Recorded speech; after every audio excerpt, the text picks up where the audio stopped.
बेटी और माँ बाप की मजबूरी। एक समय की बात है।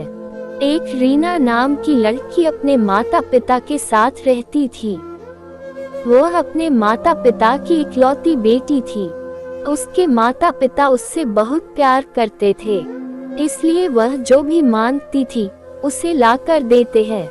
उसके पिता इतने ज्यादा पैसे नहीं कमा पाते थे, लेकिन फिर भी वह अपनी बेटी की हर इच्छा पूरी करते थे। एक दिन रीना ने अपने पापा से कहा कि पापा, मेरी चप्पल पुरानी हो गई है, क्या आप मेरे लिए नई चप्पल लाओगे? पिता ने अगले दिन नई चप्पल लाने का वादा किया। पिता अगले दिन नई चप्पल लेकर आए। रीना नई चप्पल देख बहुत खुश हुई और चप्पल पहनकर पूरे दिन मोहल्ले में उछल कूद करती रही।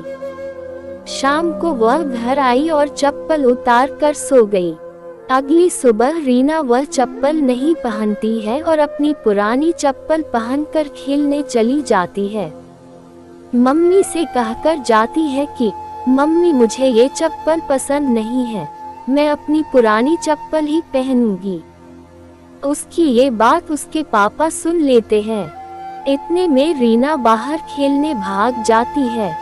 रीना के पिता उसके पीछे गए और उसे अपने पास बुलाकर कहा कि बेटा, अगर तुम्हें नई चप्पल नहीं पहननी थी तो तुमने क्यों मंगवाए और तुमने उसे कल पूरे दिन पहनकर रखा। अब हम इसे वापस दुकानदार को भी नहीं दे सकते हैं। रीना कहती है कि पापा, मैंने ये चप्पल मम्मी के लिए मंगाई थी, क्योंकि उनकी चप्पल टूट सी गई है और वह खर्चे के डर से कभी अपने लिए नई चप्पल नहीं मांगती है, इसलिए मैंने वह चप्पल कल पूरे दिन पहनकर रखी ताकि मम्मी उसे वापस करने का न बोल सके। अपनी बेटी की ये बात सुनकर पापा बहुत गर्व महसूस करते हैं और दरवाजे पर खड़ी मम्मी भी बेटी की बात सुन रही थी। वह भी मन ही मन बहुत खुश हुई कि इतनी सी बच्ची में इतनी समझ है।